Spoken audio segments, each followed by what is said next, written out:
What are we doing today? Q&A. Has it been 4 weeks again? Oh yeah. I mean, this social media thing is turning to work right now. Anyway, let's do it. It's Q&A time again. Another 4 weeks have passed, and you guys have sent us a. Can I say shitload of? I'm going to say it anyway. You guys have sent us a shitload of questions. It's becoming a reality that we're seeing more and more questions being asked by you each time we do this, and I am having fun answering them. Now we're going to do this the same way as we always do. Dennis and Cedric have prepared questions for me to answer today, and they're going to put them on the table face down. I'll pick up each and every one of them, not knowing what is in there, and I will answer each and every question as truthfully and as best as I can. So here we go. First question by Roxy LGR. Thank you, Roxy. I would be interested to know how you reconcile such a responsible job with your private life and family, and whether you have or need time for anything else at all. Ooh, tough one. Let me say it this way. I've never seen my work or what I do here as a job. And I think I'm by far not the only one that has to make that choice on a daily basis, has to make the choice how to prioritize time. But I go to work every morning loving what I do, and I know that by making the decision to follow in my father's footsteps, taking over and running a family business, that any kind of balance would be difficult. Because when you go into business with your own shop, when you start a family business, then you automatically make the decision to spend a lot, if you want to be successful, I think, personally, to spend a lot of time on it and spend a lot of time with it. And that business is going to be present at from the breakfast table in the morning to the dinner table at night until you fall asleep. It has never been different for me. I've never differentiated between weeks and weekends. I've never thought whether I'm going to work in the morning or anything like that, because this is just what I do. And I try to stay, what can I say? I mean, I try to stay healthy by getting in enough workout, by keeping nutrition in order, and by at least, I don't have kids, so that makes it easy on the family side yet. Let's see what happens in the future. By at least seeing my family as many times as I can squeeze in. But I'm going to admit right away, it is a difficult thing to get into one life. Absolutely. Next question. What's up today? I mean, next question, also by Roxy. Do you do all the social media yourself, or do you have an employee for that? That is a very good question, Roxy. Thank you very much. We have, first of all, we have decided a couple of years ago that it would be a good idea to do our own marketing. What that means is that we went down the road of essentially founding our own internal marketing agency to make us faster and more independent, and to be able to iterate and innovate faster in terms of marketing. And we've done that now for 4.5 years. We're roughly 20 people in marketing. And out of those are, guys, how many are focused on social media right now? You know what we're gonna do? I will do a video where we introduce our whole social media team to you guys, because that question completely makes sense. In short, I would be absolutely nowhere if we would not have a professional social media team that produces both the content that you're seeing on my channel and the content that you see at the official BRABUS and all other BRABUS channels, and also on the website. All the high gloss commercials, we shoot them ourselves. At least I can say that for 97-98% of the content, so almost everything we do ourselves. Not every company does that. I feel it has tremendous advantages for us, and so we've been going down that road for a number of years. Hope that answers the question. Next question by Doni. Hello Constantin, general question, does BRABUS only refine AMG models or also Mercedes-Benz? as we know it, so without AMG. Okay, I get it. In the past, when Brabus started, AMG was not what it is today. Of course, AMG got bought out by Mercedes, or bought up by Mercedes-Benz over a period of time in, I believe it was the 90s. I'd have to look it up if I'm honest. And today they are the fully integrated, 100% integrated sports luxury department of Mercedes-Benz. That automatically brings with it that all the high-end, high-spec Mercedes-Benz cars are AMG cars. Before that was the case, we used to Brabusize all kinds of cars in the Mercedes-Benz lineup. And we still today Brabusize various models, like right now the beautiful S500, brand new model, that do not have an AMG badge. However, over the years, what has developed is that those cars that customers buy, that want to individualize, want to Brabusize, that want to do more with their cars, those customers oftentimes end up buying the highest spec variant from the manufacturer to begin with. And today those variants are simply AMG cars most of the time. And that is why when Brabus starts today, when we start to Brabusize a car, it normally is an AMG. Next question. Oh, another follow-up, also from Doni. Hey Constantin, will Brabus be at the Essen Motor Show this year? That is a good question. Will Brabus be at the Essen Motor Show this year? Now, the last couple of years, I saw the motor show in Essen. By the way, okay, for those of you who don't know what the Essen Motor Show is. The Essen Motor Show for decades has been an absolute hotspot and meeting place for the tuning and individualization scene in Germany. One of the coolest shows in the 80s, 90s, 2000s, 2010s until now. To see everything and anything about individualizing cars. For the last couple of years, Brabus has not been at the Essen Motor Show as a brand displaying finished product. I myself have been present the last couple of times because simply I was invited to the press conference. Essen has been a show that we stopped going to for a very simple reason. We had so many, and that's before COVID. We had so many shows on our calendar that we simply, even though it's close by, Essen is about 25 minutes from Brabus HQ, so it's on our doorstep, and still we have not been able to do it because there were so many other shows on our calendar and so many other cities, whether Frankfurt now, Munich, Geneva, Dubai, Paris, you name it, that we just simply couldn't go anymore. It didn't make sense. Nowadays, this year, this question comes at the right time because I'm thinking whether we should go back again. But if we come back again as with a display, I don't think, and this is me thinking out loud right now. And Sven's probably going to kill me for saying this in the Q&A before talking to him. If we come back this year, we're probably going to do it in a fan-oriented format. So if we come back to Essen in 2022, I can imagine us showing some of the coolest cars, some of the coolest builds that we've done in 2022. So this is exactly, guys, this is exactly why I love Q&As, because it gives me pause and it makes me think about things. I'm going to take this and I'll talk to marketing about it and see if we can't be present in 22. Next one, Niklas is asking, how does water drain from the XLP's loading bay? That is an excellent question because I have absolutely no idea. Yeah. Even better, you know what we'll do?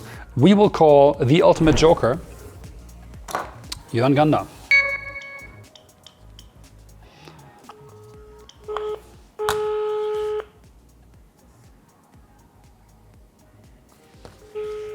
But if he doesn't know, then there is no drum. Jörn, hi. We're doing a Q&A, and I've got an interesting question. I need you as a telephone joker. How does the water drain from the XLP's loading bay? With 2 holes. See? That's what I thought. And where are those holes? On the back side, so that means to the cabin. There's some small holes on the left-hand side and right-hand side, quite good covered. Yep. They're not so obvious. And also, you have some drain, I will say, cuts, on the side quarter where you have the storage compartment. Okay. You've just restored my faith in our engineering department. I thought, how funny would it be if we get this question? After a while. I thought, how funny would it be if somebody asks the obvious question and we don't have a drain? No, we have a drain. But then we would have a bathtub. Yeah. See? Anyway, it's better this way. Thank you. Bye-bye. Bye. Okay, got lucky. I hope that clears up the probably the most important question today. How does water drain from the XLP's loading bay? Next one, by Niklas, one more time. Do customers come to you with requests that you have never offered as such? For example, an individual embroidery design. That is a good question, and the answer is yes, absolutely. I mean, this is a big part of what we do. We are the ones that rarely ever say no. And that, of course, well, there's a few cases, and you know, I can go into detail into that in another video. There's a few things we can't do, but within the realm of custom embroidery, custom patterns, custom logos, there are very few things that we have not done before. It's a completely normal case that somebody comes to us and says, hey, I've got a company logo, I've got a family logo, I've got a sports club, football, basketball. We've seen many different things, and this is the part of Brabusizing and individualizing a car that I like best, because I mean, the customers that come to us because they want more than the standard car. They want more than the standard design. So I believe it's a super important part to personalize a car in a way that makes it unmistakably yours. And so the answer to that question is yes, absolutely. Question by Levin. Hey, it's me again. I want to ask how you came up with the name of your company. First of all, thank you for following the channel, and thanks for sending in questions. I completely appreciate it. In regards to how we found the name of our company, it's a cool story. My father's name was Bodo Bushman. He had a friend in university with the name of Bruckmann, B-R-A-C-K-M-A-N-N. And they studied together, and I believe at one point they lived together and shared an apartment. And when my dad wanted to start his business, there was a law in Germany that prevented you from starting a company on your own. You had to be two physical people signing the contract together to start up a business. So my dad back then told his friend, hey, why don't you invest with me? And I think the law was changed. Actually, I'm going to go verify this for you guys. The law changed a couple of years later. And of course, today you can start a business in Germany on your own, just like in many other countries. Back then, that wasn't the case. They started the business together. My dad paid him, I believe back then it was a few hundred Deutschmarks, after a set period of time, bought the shares back, and made the company his own, which was a normal and completely legal way to get around that law, which was then later changed. However, they didn't know what else to do, sat in front of the notary, and they had to come up with a name. And back then, of course, my father had absolutely no plans to make Brabus a brand, or you know, the brand that it is today. There was no such plan. He just simply wanted to start trading in cars and wanted to start building individualization parts for cars. Now, they combined their names, BRA for Bruckmann, BUS for Bushman, put them together, and out came Brabus, which is, I think we're very lucky today, not only because Busbra would have sounded stupid, but because Brabus has a few key advantages that I believe if today we did not have a brand, we would have to spend a lot of money on to create a brand name that fits us so well. It is short, it is precise, it is recognizable. It doesn't mean anything in any language. It doesn't mean anything bad. It has the repeating, it's a 2-syllable word. It's got the repeating B that you find as a logo and in various other places in the company. By coincidence, the B doesn't only stand for, it doesn't only appear twice in Brabus, it also stands for Bodo, it stands for Bushman, so the 2 first and last name of my dad. It stands for Bottrop, the city in Germany where we come from. So there's a lot of coincidence involved here. Anyway, in the end, that's how our brand name came about. And as I said in the beginning, nobody ever thought it was going to be something. Nobody ever thought this was going to be a brand. Nobody ever thought that, the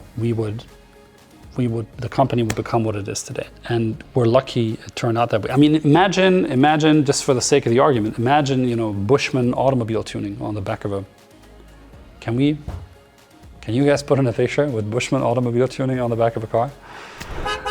It would look it would be complete nonsense. So it's a good question, and that's the story behind it. And we got lucky. Next question.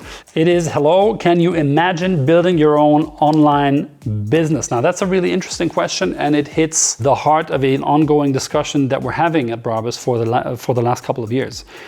We've been going fully digital for the last 4 to 5 years, and I hope that some of you are recognizing this and seeing this, not only because we're doing nice Q&As for you, but also because I think the website looks quite good right now. Social media channels are up to speed, and everything that we do is geared towards a world in which we're getting more digital by the day. If you ask me how many cars, how many products, how many boats we are selling online, my answer is 100%. I think that everything that we show online can only be sold through somebody seeing it, somebody being interested in it or fascinated by it. As we say, experiencing the 1-second wow effect, and then calling us up, sending us an email, getting in touch to buy it. That is why I say 100% of what we do is sold online. In a world where we have to deal with extreme scarcity right now in the luxury goods sector, I don't think that's going to change in 22. I don't see it changing in 23, apart from very extreme circumstances. I believe we will, for the foreseeable future, have products where you cannot see the product before you decide to buy it. Let's take, for example, the 1300R, the motorbike we just launched as an example. All 154 bikes were booked exactly, we measured the time exactly 1 minute 55 seconds after the launch. The launch was online via the KTM ordering platform, and 1 minute 55 later, all bikes, 2x77 bikes, were gone. Now, how many of those did we sell online? My answer is 100%. Something that always comes up in the discussions we're having here at Brabus is the differentiation between purchasing something that you see online, where you have to do a very good job to present it. If the motorbike doesn't look nice online, you're probably not going to buy it, and paying for it online. And especially with high value luxury goods, we could potentially evolve into a world where even those products are bought with a credit card via PayPal or any other payment provider. However, we clearly focus on doing a very good job in presenting the product, making it look good, giving everybody out there who is already a customer, can become a customer, as much information about it as he or she can possibly want, and then making it easy to contact us. Do I see cars being sold, for example, or motorbikes or boats being sold via credit cards or via PayPal in the next 2 or 3 years? It can happen. It can happen, and you're going to see a fully integrated online shop on brabus.com later this year, because I believe there is a lot in our portfolio that we can sell online. I think you can sell, I know for a fact you can sell wheels online. I know for a fact you can sell body kits online. I know for a fact you can sell accessories online. We all know that. But there's still going to be some things that you will want to get in touch with a sales expert about. There's still some products that you will want to see, especially when it's custom products that you will want to see before. So it's a super interesting discussion, and there isn't a single answer to that. However, as I said, right smack in the middle of an ongoing discussion that we're having every day, every week, and every month. So thank you very much for that. Next up, question by Marco Point. Marco, thank you very much. You are writing, great vlog, please more of that, great products. When are more watch models coming? Possibly also with a small diameter. Now, I think you're referring to our Panerai partnership. We started publishing watches together with Panerai, and today I'm actually wearing the first watch of that collaboration, the Panerai Submersible S BRABUS Black Ops Edition, a 47 millimeter, beautiful 47 millimeter skeleton watch. And let me take this apart because I think there's more than one question in there. First of all, are more watch models coming? The answer is absolutely. We started this as a long-term partnership, and you will see models and variants added to the lineup. Second question that I see in there is, when are they coming? I can't tell you when exactly, but it's pretty soon, meaning in the spring of 22, you're going to see the next Panerai BRABUS watch model. And the third question, are there going to be watches with a smaller diameter? The answer is right now we're focusing on the 47 millimeter Submersible S with the brand new movement that was launched with the BRABUS Black Ops Edition. Does that mean there are never going to be other models and other case sizes? No, but for now that's the case. However, thank you very much for the question. I will take it as an opportunity to address it. All right, next question. Actually,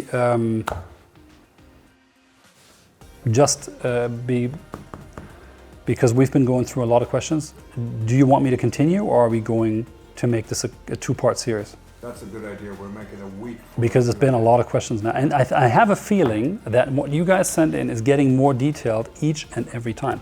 So it takes me longer. Maybe I'm just talking too much. That can also be the case. So two-part series? Yeah. Okay, guys, this is what we're going to do. We'll make this a two-part video. This is probably going to come out at the beginning of the week, and then we'll be adding the second part of the video to YouTube at the end of the week. All right? I'll see you there.